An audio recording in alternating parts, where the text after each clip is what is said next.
saya Samuel Setiawan Sugandi dari Fakultas Hukum Angkatan 2021. Saya Anastasia Veronica Sitompul dari Fakultas Hukum 2021. Kami beserta segenap panitia mengucapkan Selamat Hari Natal 2021. Kiranya Tuhan memberkati kita semua.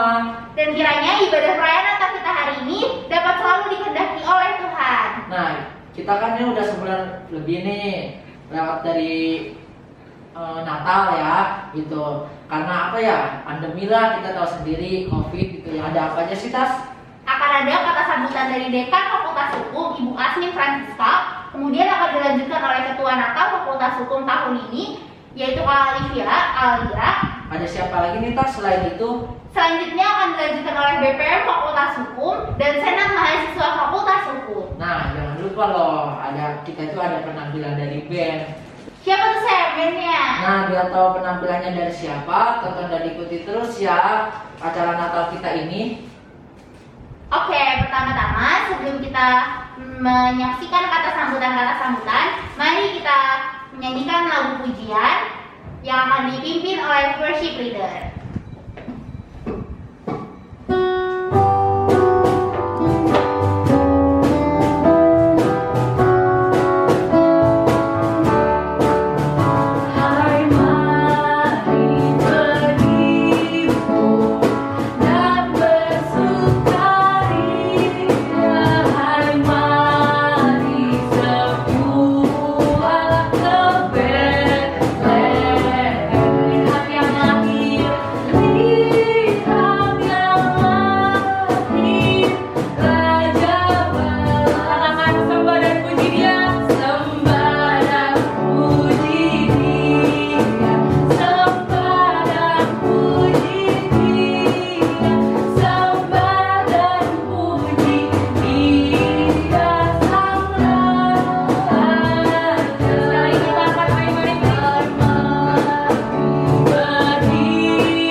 Baik, setelah kita memuji Tuhan, mari kita dengarkan kata sambutan. Pertama dari Dekan Fakultas Hukum Unika Atmajaya, Ibu Asmi Francisca, kami persilahkan untuk menyampaikan kata sambutannya. Ya, halo semua kawan-kawan mahasiswa Fakultas Hukum Unika Atmajaya dan semua pihak yang sudah bergabung bersama kami. Saya Asmi Francisca, saya Dekan Fakultas Hukum Unika Atmajaya, menyambut hangat acara yang diselenggarakan oleh mahasiswa dari Senat Fakultas Hukum Unika Atmajaya untuk menyelenggarakan Natal. Perayaan yang saya pikir perlu sekali sebagai bentuk refleksi kita sebagai umat manusia untuk menjadi punya daya impact gitu ya, punya daya gaung menuju manusia yang lebih baik.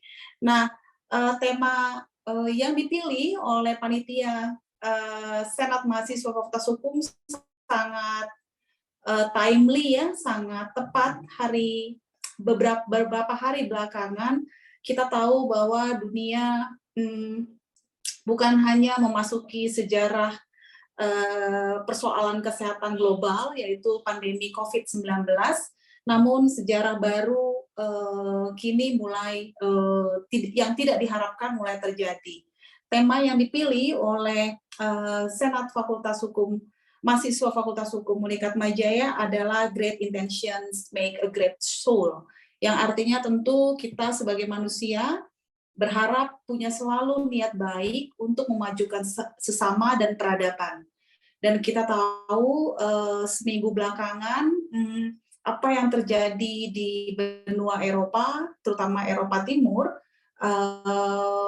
yang akan punya permasalahan mengglobal kembali ya, yaitu dengan intensi memerangi umat manusia, tentu itu menjadi sesuatu yang perlu kita pikirkan bersama dan masukkan itu ke dalam doa dan pengharapan baik. Saya yakin apapun intensi kita di hari ini, semua hal-hal yang baik akan diaminkan dan semua hal yang buruk akan dijauhkan. Semoga kawan-kawan semua yang hadir tetap dijaga kesehatannya, tetap mendapatkan berkat yang luar biasa dan menjadi umat manusia yang selalu menyayangi manusia lain. Selamat merayakan hari lahir Tuhan. Semoga Tuhan juga memberkati Anda dan kita semua. Terima kasih, dan untuk Senat Mahasiswa Fakultas Hukum, mari kita rayakan perayaan ini dengan hati yang baik. Saya serahkan kepada panitia selanjutnya. Shalom keluarga mahasiswa Fakultas Hukum Unika Atmajaya. Tahun ini kembali kita harus melaksanakan acara Natal secara luring. Namun demikian, kondisi ini saya yakini tidak mengurangi sukacita Natal bagi kita semua. Seperti tema yang diusung pada Natal tahun ini adalah Great Intentions Make Great Soul, yang artinya suatu niat yang baik yang diberikan kepada orang lain akan menghasilkan jiwa yang baik antar sesama. Melalui tema itu juga saya ingin menyampaikan sebuah pesan bahwa teruslah berkarya, teruslah berinovasi, dan teruslah berdampak bagi banyak orang. Dan tentu kalian harus melandaskan semuanya itu dengan cinta kasih dan niat yang baik. Semoga acara Natal ini juga tidak hanya sebatas acara rutinitas tahunan, tetapi dapat menjadi media pemersatu seluruh mahasiswa Universitas Katolik Indonesia Atmajaya. Akhir kata, saya ucapkan selamat Natal bagi kita semua dan Tuhan Yesus memberkati. Selanjutnya, kepada Ketua Natal Fakultas Hukum tahun 2021, Kak Olivia, kami persilakan untuk menyampaikan kata sambutannya. Shalom, selamat sore teman-teman semua. Pertama-tama saya mengucapkan puji syukur kepada Tuhan Yesus Kristus karena atas kasih dan penyertaannya acara Natal pada hari ini dapat berjalan dengan lancar. Tentu saja saya tahu ini semua bukan karena kuat dan hebat saya maupun bukan karena kuat dan hebat semua panitia Natal. Namun ini semua karena Tuhan Yesus yang telah menyertai dan melimpahkan hasilnya bagi kita semua. Saya selaku Ketua Natal Fakultas Hukum Unika Atmajaya mengucapkan terima kasih kepada seluruh teman-teman panitia karena telah bekerja keras sampai hari ini. Jika bukan karena bantuan teman-teman semua, mungkin saya tidak dapat berdiri di sini pada sore hari ini. Ada begitu banyak pengalaman yang saya rasakan, baik suka maupun duka yang kita lalui bersama. Saya mohon maaf jika selama mempersiapkan acara Natal ini ada sikap dan perkataan yang menyinggung hati teman-teman. Kiranya kebersamaan kita dapat terus ada dimanapun kita berada dan kapanpun itu, tidak hanya saja acara Natal ini. Tak lupa, saya juga mengucapkan terima kasih kepada seluruh teman-teman yang hadir pada malam hari ini dengan penuh sukacita ikut serta dalam perayaan Natal ini. Tema perayaan Natal kita pada sore hari ini yaitu Great Intention Make a Grateful Soul. Tema Natal pada malam hari ini mengingatkan kita untuk selalu bersyukur dalam setiap permasalahan dalam diri kita, karena Tuhan tidak pernah ngasih cobaan lebih dari kemampuan setiap umatnya. Kiranya setelah keluar dari tempat ini, teman-teman dapat menjadi terang bagi sekitar dan dapat menuntun orang lain menuju terang itu. Biarlah sinar dan terang itu melekat dalam diri kita, seperti bintang di langit yang menerangi malam, dan lilin kecil yang menyinari kegelapan. Sinar itu biarlah tetap terus terang dan tidak pernah redup, agar kita dapat menjadi saksi dan berkat bagi sekitar kita. Demikianlah sambutan dari saya, kiranya damai dan sukacita Natal tercurah bagi teman-teman sekalian. Tuhan Yesus memberkati dan Merry Christmas. Shalom, selamat sore teman-teman semuanya. Perkenalkan saya Dinda, perwakilan dari Badan Perwakilan Mahasiswa Fakultas Hukum Unika Atmajaya. Saya mengucapkan terima kasih sebanyak-banyaknya atas undangan yang telah diberikan oleh Ketua serta Panitia acara Natal tahun 2021. Dan juga ingin mengucapkan terima kasih sebanyak-banyaknya kepada Panitia Natal 2021 yang telah membuatkan acara sebaik mungkin di tengah-tengah pandemi COVID-19 ini. Semoga dengan adanya acara ini kita dapat berkumpul bersama, berbagi sukacita, dan memperingati atas kelahiran Tuhan Yesus Kristus. Sekian kata sambutan dari saya, bila ada kesalahan mohon dimaafkan. Sukses acaranya! Halo, Assalamualaikum warahmatullahi wabarakatuh. Salam sejahtera untuk kita semua. Om Swastiastu, Namo Buddhaya, salam kebajikan. Yang terhormat Ibu Iur Asmin Francisca, SH LLM, selaku Dekanat Fakultas Hukum Unikat Majaya. Yang terhormat Bapak Peter Zunimik, SH MBL, selaku Kabid Kemahasiswaan Fakultas Hukum Unikat Majaya. Pertama-tama, marilah kita panjatkan syukur kepada Tuhan karena berkat dan karunia-Nya kita dapat diberi kesempatan untuk melakukan perayaan Natal. Berkenaan dengan perayaan Natal tahun ini, saya ingin mengucapkan banyak terima kasih kepada Ketua Natal beserta Panitia Natal yang telah mempersiapkan Natal hingga pada hari ini. Kiranya Natal pada hari ini dapat diselenggarakan secara baik dan seksama. Sebelum mengakhiri kata sambutan dari saya ingin mengucapkan minta maaf atas tutur kata atau perilaku yang kurang berkenan. Saya meminta maaf. Sekian dari saya, selamat sore. Selanjutnya, mari kita memuji Tuhan kembali yang akan dipimpin oleh worship leader.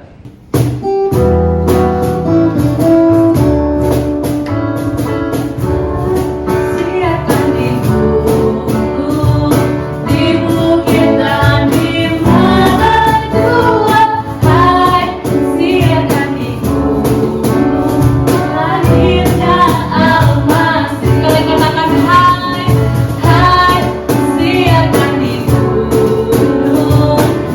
bukit dan di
Atmajaya dimulai dalam nama Bapa, Pencipta langit dan bumi, dalam nama Yesus Kristus, Firman yang telah menjadi manusia dan diam di antara kita, dalam pimpinan Roh Kudus yang menyertai dan bekerja di hati kita.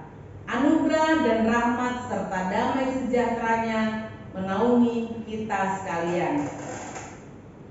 Terpujilah Allah yang telah datang dan yang akan datang kembali. Amin.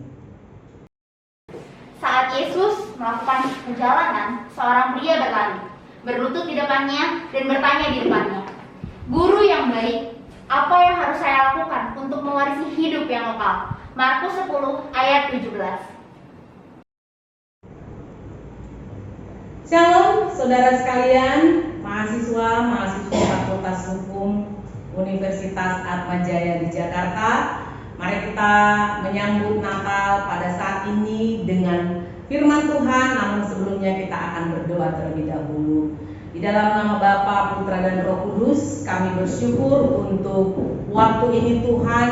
Di dalam masa pandemi ini kami masih boleh merayakan Natal secara online Tuhan, secara khusus juga melalui YouTube. Kami bersyukur Tuhan. Hamba-Mu berdoa untuk setiap mahasiswa dan juga para dosen yang mengikutinya, kiranya Tuhan menyertai dimanapun mereka berada.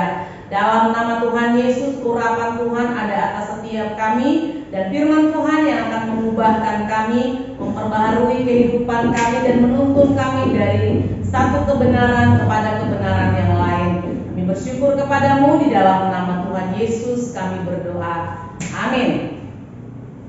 Baik, sekali lagi saya mengucapkan shalom kepada setiap mahasiswa dan mahasiswi Fakultas Hukum Atmajaya, bahkan juga seluruh dosen atau para pembimbing yang ada. Terima kasih untuk waktu dan kesempatan yang diberikan untuk kita boleh saling berbagi kebenaran firman Tuhan.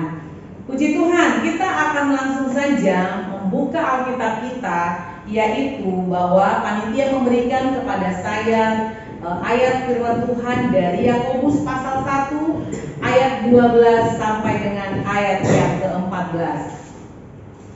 Yakobus pasal 1 ayat 12 sampai dengan ayat yang ke-18. Firman Tuhan berkata, "Berbahagialah orang yang bertahan dalam pencobaan, sebab apabila ia sudah tahan uji, ia akan menerima mahkota kehidupan yang dijanjikan Allah kepada barang siapa yang mengasihi Dia. Apabila seorang dicobai, janganlah ia berkata, pencobaan ini datang dari Allah, sebab Allah tidak dapat dicobai oleh yang jahat, dan ia sendiri tidak mencobai siapapun. Tetapi tiap-tiap orang dicobai oleh keinginannya sendiri, karena ia diseret dan dipikat olehnya. Dan apabila keinginan itu telah dibuahi, ia melahirkan dosa. Dan apabila dosa itu matang, ia melahirkan maut. Saudara-saudara yang kukasihi, janganlah sesat. Sebab pemberian yang baik dan setiap anugerah yang sempurna datangnya dari atas, diturunkan dari Bapa segala terang. Padanya tidak ada perubahan atau bayangan karena pertukaran. Atas kehendaknya ia sendiri telah menjadikan kita oleh firman-Nya kebenaran, supaya kita pada tingkat yang tertentu menjadi anak sulung di antara semua ciptaannya." Puji Tuhan. Berbahagialah orang yang mendengarkan firman Tuhan serta melakukannya. Kita sudah membaca ayat yang barusan saja kita baca. Namun sebelumnya, perkenalkan saya adalah seorang pelayan Injil di organisasi Gereja Sidang Jemaat Allah, khususnya di Jawa Barat. Kami melayani di Jawa Barat. Senang bisa berjumpa dengan saudara dalam perayaan Natal Universitas Atmajaya. Baik saudara yang dikasihi Tuhan, tadi kita membaca firman Tuhan dari terjemahan baru. Namun saya akan membacakan bagi kita dari versi mudah dibaca. Apa yang Alkitab katakan dalam terjemahan lain, yaitu versi mudah dibaca, firman Tuhan katakan di ayat yang ke-12, berkat yang besar menjadi milik orang yang dicobai, namun tetap setia. Sesudah mereka melewati ujian iman, Allah akan memberikan hadiah hidup kekal kepadanya yang telah dijanjikannya kepada mereka yang mengasihinya. Ayat 13, apabila ada orang yang dicobai, janganlah ia mengatakan, aku dicobai Allah. Kejahatan tidak dapat mencobai Allah, dan dia sendiri tidak mencobai siapapun. Setiap orang dicobai oleh keinginan jahat dari dia sendiri. Keinginan jahat seperti itulah yang menariknya dan memegangnya. Puji Tuhan, kita dapat membaca dan memahami kebenaran firman Tuhan dari berbagai versi. Namun itu adalah tujuan saling melengkapi dan untuk lebih menguatkan makna dari firman Tuhan. Terpujilah Tuhan yang menerangi hati kita dengan firman-Nya. Dan berbahagialah setiap kita yang mendengar serta melakukannya. Lembaga Alkitab Indonesia mencatat judul perikop dari Yakobus pasal 1 ayat 12 sampai 18, yaitu pengujian dan pencobaan. Judul yang sangat-sangat fenomenal ya, di mana kita melihat di sini ada kata pengujian dan pencobaan. Satu hal yang tidak mudah untuk bisa dilalui oleh seseorang. Ujian dan pencobaan ini adalah dua versi yang berbeda, di mana ujian tujuannya adalah untuk membuat seseorang berada pada tingkat yang lebih tinggi. Ya, khususnya ini adalah saudara-saudara adalah mahasiswa ataupun seorang mahasiswi. Tujuan dari ujian dilakukan adalah supaya saudara mengetahui kemampuan saudara, kemampuan adik-adik sekalian, apakah saudara atau mahasiswa-mahasiswi sudah layak pada tingkat yang lebih tinggi. Namun pencobaan itu versi yang berbeda, yaitu seseorang akan digoda untuk masuk ke dalam yang namanya godaan dosa. Ya. Di dalam diri setiap manusia ada ujian dan selalu ada pencobaan. Baik itu skala kecil, sedang ataupun skala yang berat. Setuju? Ya, tidak ada manusia dari lahir sampai kepada hari matinya yang tidak mengalami yang namanya ujian. Tidak ada satu orang pun manusia di muka bumi ini yang tidak mengalami yang namanya masa pencobaan. Ya, tergantung itu berat ringannya dilihat dari seseorang tersebut. Firman Tuhan telah kita baca bersama menegaskan bahwa manusia lebih banyak dicobai oleh keinginan dirinya sendiri. Saya ulang sekali lagi. Firman Tuhan yang sudah kita baca dengan jelas tadi dikatakan bahwa tiap-tiap orang dicobai oleh keinginannya sendiri. Panitia memberikan kepada saya tema daripada Natal ini, yaitu Great Intention Make Grateful Soul. Ya, niat yang besar akan membuat jiwa yang besar. Tentu saja di dalam kita menjalani kehidupan kita ada niat-niat kita. Masalahnya niat-niat itu niat-niat baik atau niat-niat kurang baik. Saya tidak mau berkata niat-niat jahat ya. Niat yang sedang kita niatkan di dalam hati kita, niat baik atau niat yang terselubung. Saudara bisa memikirkannya masing-masing di dalam diri saudara. Jika kita punya niat yang sangat baik, maka Allah sumber kekuatan kita akan memampukan kita bersemangat, bertahan untuk mencapai niat itu. Ya, baik saudara, saya berharap setiap mahasiswa ataupun mahasiswi bahkan para para dosen pengajar yang ada di Fakultas Hukum Atmajaya semuanya mengalami jiwa yang besar.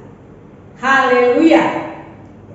Tidak heran bahwa seseorang merasa frustasi, merasa kecewa karena keinginannya tidak terpenuhi.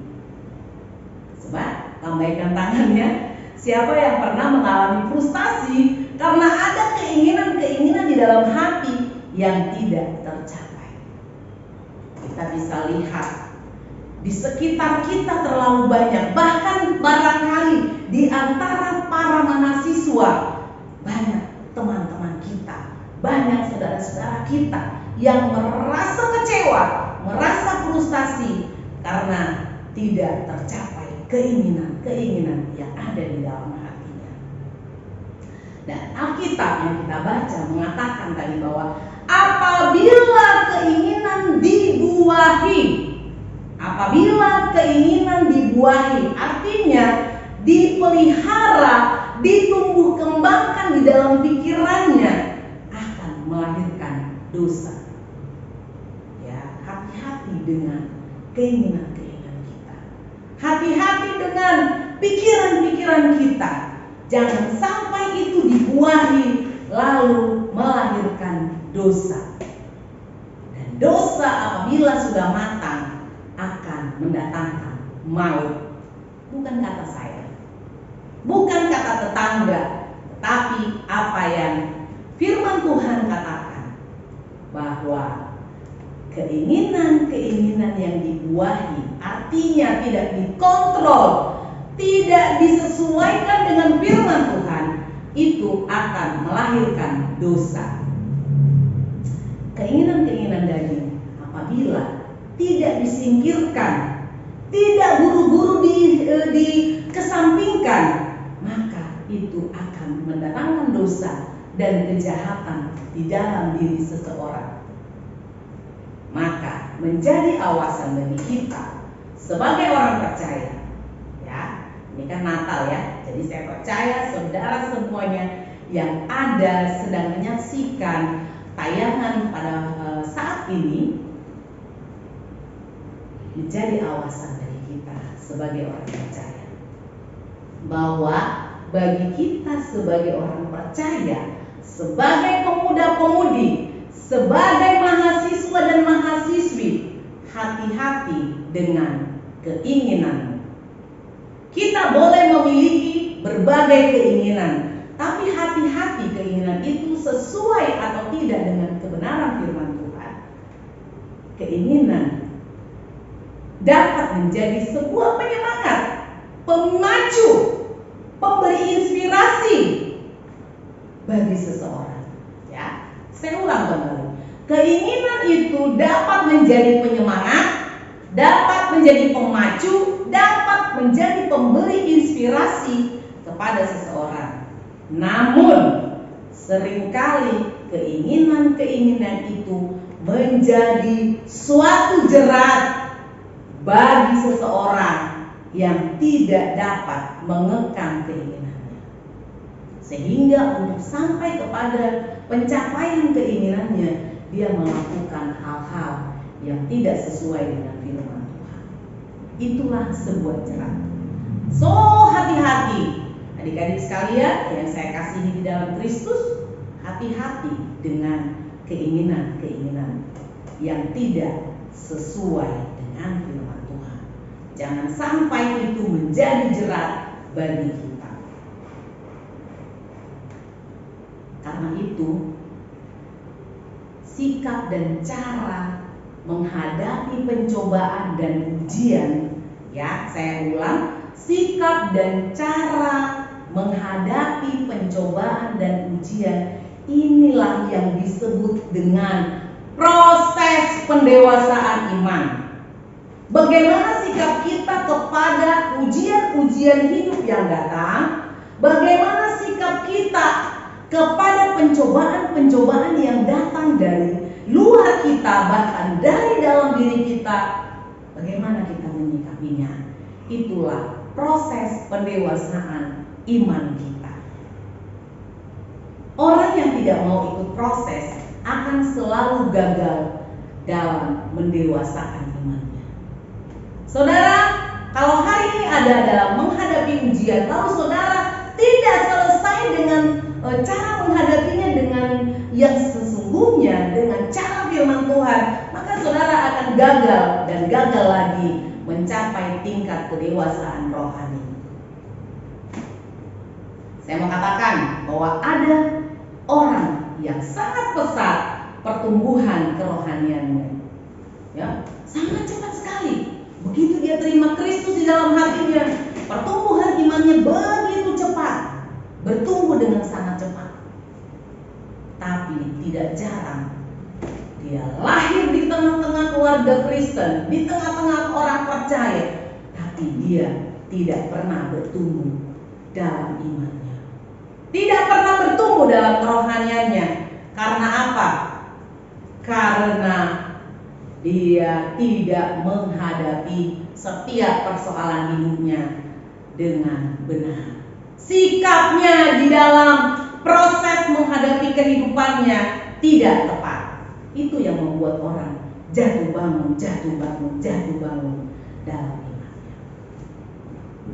Saat mengalami pencobaan, saat mengalami ujian di dalam kehidupannya, dia merasa frustasi. Dia merasa Tuhan sedang menghukum, Tuhan sedang melakukan hal yang tidak adil. Padahal ayat firman Tuhan kita sudah baca bahwa Tuhan tidak dapat dicobai oleh yang jahat, dan Tuhan tidak akan pernah mencobai sesuatu yang jahat kepada manusia. Pencobaan-pencobaan itu seringkali bukan datang dari luar, kebanyakan datangnya dari dalam diri kita. Saya berikan satu contoh, ya, bagaimana sebuah pencobaan bisa menjadi jerat yang sangat-sangat kuat di dalam diri seseorang. Ini saya kasih contoh, ini kebetulan mahasiswa-mahasiswi. Saya bisa berkata barangkali ada yang pernah melihat atau mengalami sendiri. Dunia media sosial sangat begitu, ya, tidak bisa kita menutup mata dengan itu.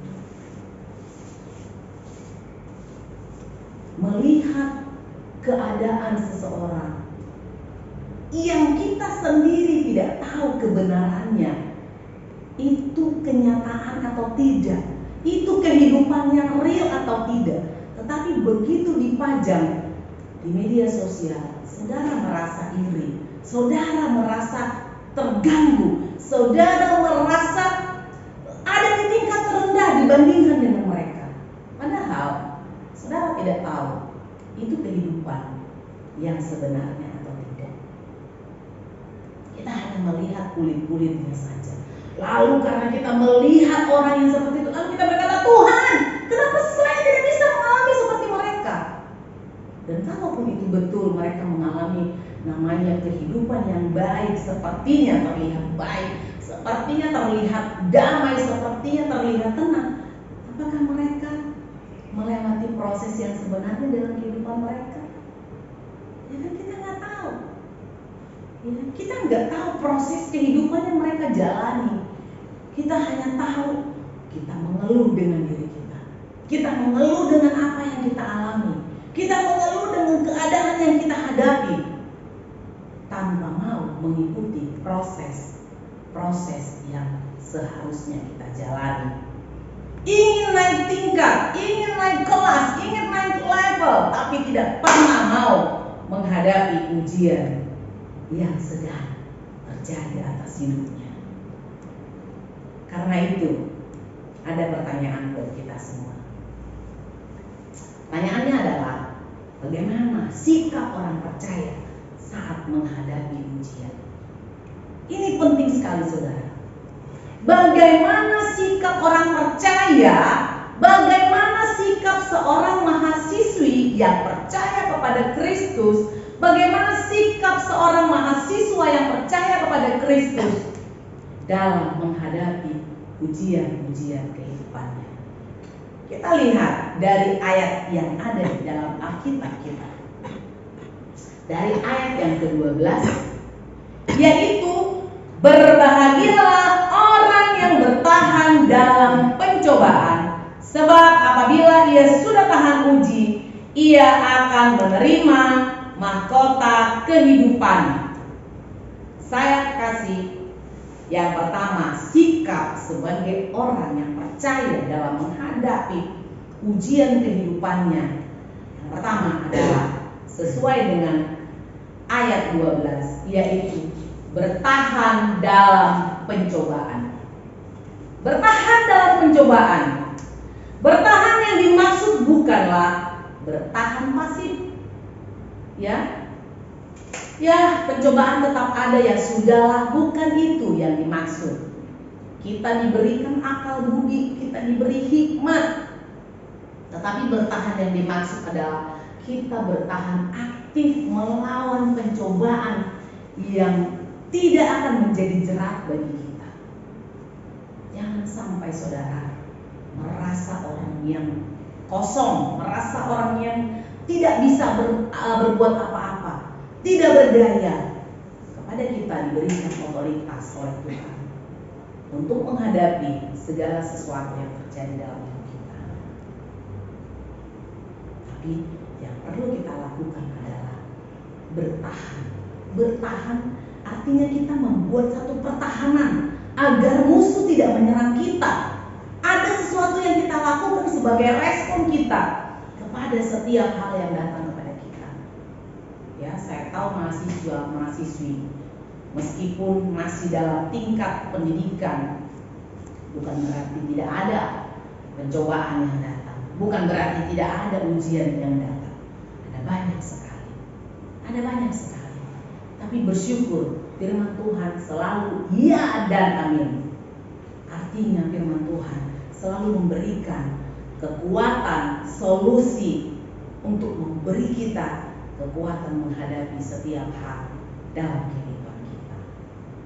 Bertahan dalam pencobaan artinya kita tabah, kita kuat saat ujian itu datang. Wow, ya. Saya nggak tahu ya, coba saudara mengingat-ingat kembali. Adakah teman-teman seangkatan saudara di Fakultas Hukum yang mengalami pencobaan hidup yang berat, lalu dia jatuh, terperosok dan tidak bangkit-bangkit lagi? Renungkan firman Tuhan ini dengan sungguh-sungguh, ya. Di masa-masa muda-mudi pencobaannya banyak sekali. Masa muda-mudi pencobaannya banyak sekali. Kalau sudah menjadi seorang ibu, menjadi seorang ayah atau seorang karyawan, atau nanti barangkali ada yang barangkali hakim, jaksa atau pengacara atau notaris, ada lagi masalahnya. Nah, tapi saat ini sebagai seorang mahasiswa, sebagai mahasiswi, ketika pencobaan, ketika ujian-ujian hidup datang, mari tabah dan bertahan, tekun mempertahankan iman kita kepada Kristus. Pada saat itu terjadi, kita akan terima upah yang disediakan, yang dijanjikan bagi kita. Nah, kita menjamin itu, yaitu menerima mahkota kehidupan yang dijanjikan Allah kepada barang siapa yang mengasihi Dia. Bertahan di sini karena kita mengasihi Tuhan, maka kita akan selalu bersikap aktif, ya, memberikan reaksi yang positif kepada setiap persoalan, dan kita melawannya dengan kebenaran firman Tuhan. Tahan uji artinya berhasil, bertahan melewati masa sulit. Ya, tahan uji artinya berhasil memenangkan peperangan rohani, melewati berbagai pencobaan dan ujian. Tidak mempersalahkan orang lain, tidak mempersalahkan siapapun, tidak mempersalahkan keadaan. Ini salah satu sikap yang bertahan dalam pencobaan.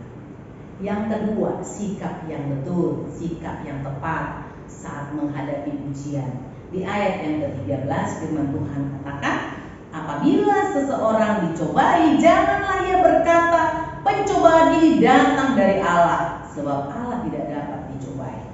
Saudara, berapa banyak orang yang berkata, Tuhan tidak adil. Di mana Tuhan?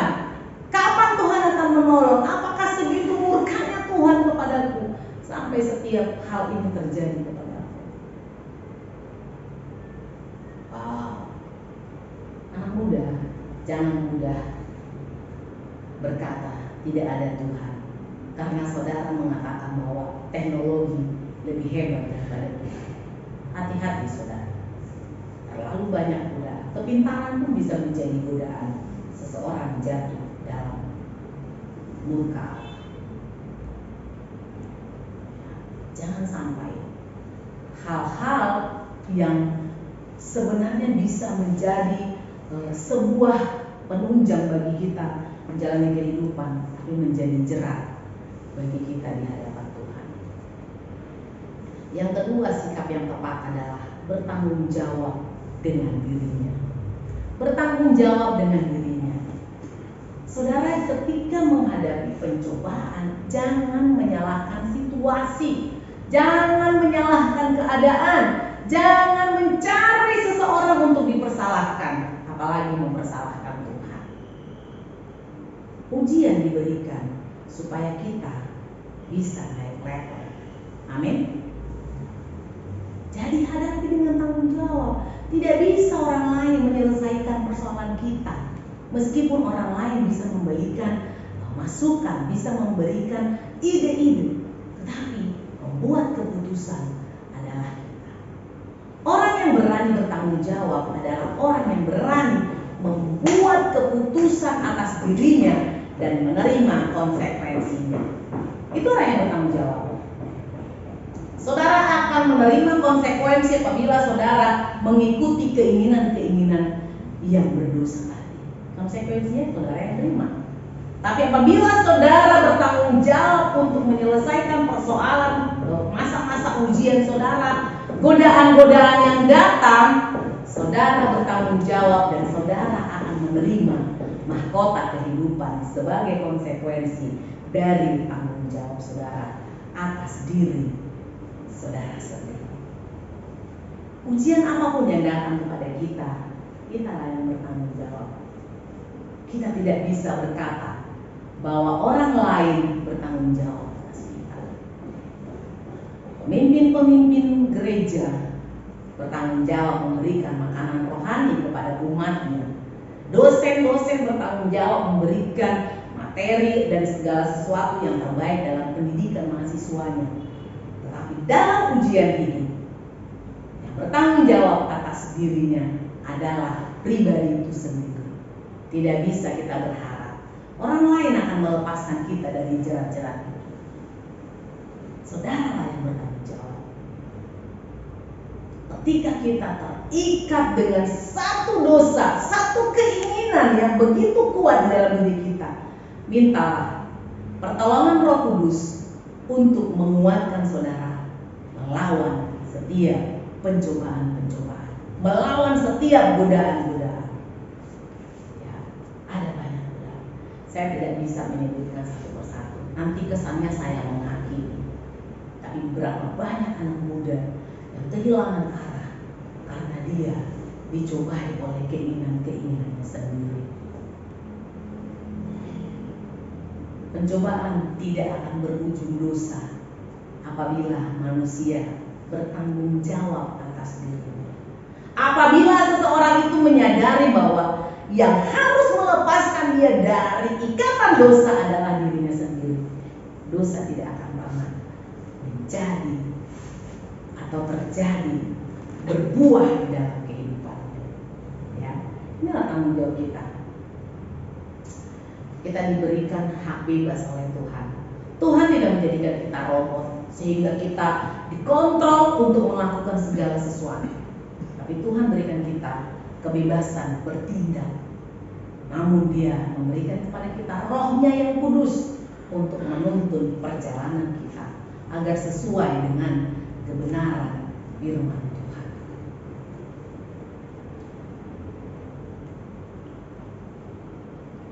Kita bertanggung jawab untuk menumbuhkan iman kita.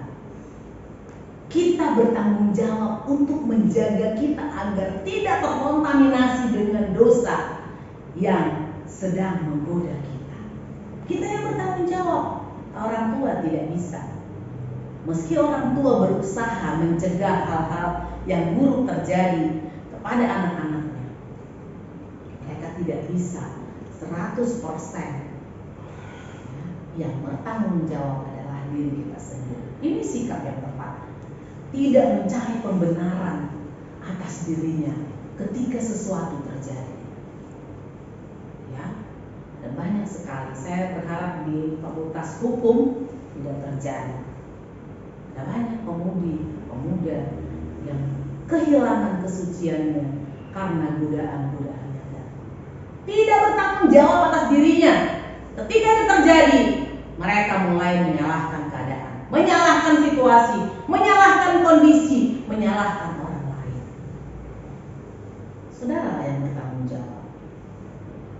Saudara yang bertanggung jawab, bukan siapa-siapa. Karena kepada setiap kita ada kebenaran firman Tuhan. Itu yang perlu kita lakukan. Baik, sebagai penutup saya akan sampaikan. Yang pertama, kita tidak perlu mengundang masalah. Kita tidak perlu mengundang cobaan. Kita tidak perlu mengundang ujian. Ujian itu akan datang dengan sendirinya. Sesuai dengan tingkatan iman kita. Sesuai dengan tingkatan kerohanian kita. Bagi seseorang itu ujian berat, tapi bagi seseorang yang lain itu adalah ujian biasa. Sama seperti di kelas, buat seseorang materi A itu hal yang gampang, tapi buat yang lain itu antara hidup dan mati di perguruan tingginya. Tapi saya mau kasih tahu bahwa di dalam kita Allah memberikan kita otoritas ilahi, ya, untuk melawan pencobaan-pencobaan, untuk menolak godaan-godaan yang datang. Diberikan otoritas ilahi. Saudara ingat kisah Yusuf? Ya, dia begitu digodai dengan hal-hal, ya, hal-hal yang namanya, ya, kesenangan dunia. Tapi dia punya otoritas, dia melarikan diri. Dia tidak mau berkubang di dalam godaan istri Potifar. Yang kedua, sikap yang tepat menghadapi proses kehidupan akan menghasilkan tahan uji. Ketika saudara ada di dalam kehidupan yang berat, dalam godaan yang berat, apabila saudara menghadapi proses itu dengan sikap yang tepat, saudara akan keluar menjadi seorang pemenang. Artinya sudah teruji, sudah tahan uji, saudara akan melewati itu. Dan yang ketiga, tahan uji menjadi kunci sukses. Ya, tahan uji dalam pencobaan menjadi kunci sukses dalam mengarungi kehidupan iman Kristen. Kalau kita tahan uji, artinya kita akan berhasil masuk ke level berikutnya, naik ke tingkat yang lebih tinggi lagi. Jika saudara ingin, saudara bisa meminta pertolongan Tuhan. Mintalah kekuatan dari Tuhan. Mintalah kekuatan dari Tuhan. Kristus sudah melewatinya. Ketika dia lahir di dunia, pencobaan begitu banyak yang dihadapi. Pencobaannya juga sangat berat. Sebagai pribadi yang ilahi, dia bisa menunjukkan otoritasnya sebagai godaan untuk dia jatuh dalam dosa. Tapi Yesus Kristus lahir dengan tujuan yang mulia untuk keselamatan seluruh dunia, untuk keselamatan seluruh manusia. Maka dia bertahan dalam pencobaan itu. Dan kita bisa melihat bahwa Yesus Kristus menunjukkan teladan dalam menghadapi pencobaannya. Ya, sebagai manusia yang lahir di tempat kehinaan, padahal dia pemilik segala kemewahan di surga. Puji Tuhan. Mari kita mengucap syukur untuk firman Tuhan. Bapa, terima kasih. Kami bersyukur dalam perayaan Natal Fakultas Hukum Universitas Katolik Atmajaya, kami boleh merenungkan kebenaran firman Tuhan. Biarlah otoritas Tuhan turun atas setiap kami, pemuda-pemudi, mahasiswa-mahasiswi yang ada di Fakultas Hukum, sehingga mereka Tuhan kuat, mereka mampu memiliki sikap yang tepat ketika menghadapi masa-masa pengujian, masa-masa pencobaan di dalam kehidupan mereka. Sebagai seorang mahasiswa, sebagai seorang teruna, bahkan sebagai seorang yang tinggal di ibu kota Tuhan, ada banyak godaan yang datang. Ada banyak Tuhan Yesus yang selalu menghampiri untuk menggoda dan menggoda supaya jatuh dalam dosa. Namun pada saat ini, dalam perayaan Natal ini, kami mendengarkan firman Tuhan. Biarlah kiranya Tuhan, kekuatan Roh-Mu yang akan memenuhi setiap kami, sehingga kami dapat melewati masa-masa pengujian kami. Dalam nama Tuhan Yesus Kristus, kami bersyukur untuk firman Tuhan. Biarlah Tuhan memberkati setiap yang sudah mendengarkan firman-Mu. Di dalam nama Tuhan Yesus, kami berdoa. Haleluya. Amin.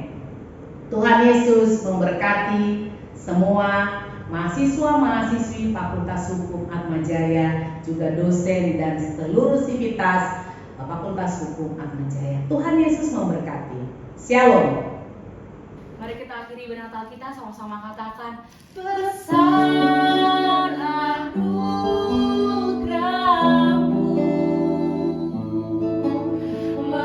melimpah kasih-Mu,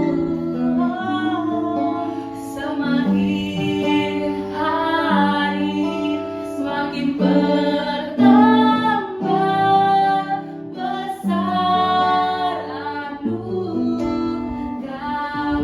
oh besar, besar anugerah-Mu, melimpah kasih-Mu Tuhan, melimpah kasih-Mu, semakin hari semakin bertambah besar anugerah-Mu, oh besar, besar anugerah-Mu, melimpah kasih-Mu, semakin lama semakin bertambah, semakin hari semakin bertambah besar anugerah-Mu, semakin hari semakin bertambah besar anugerah-Mu.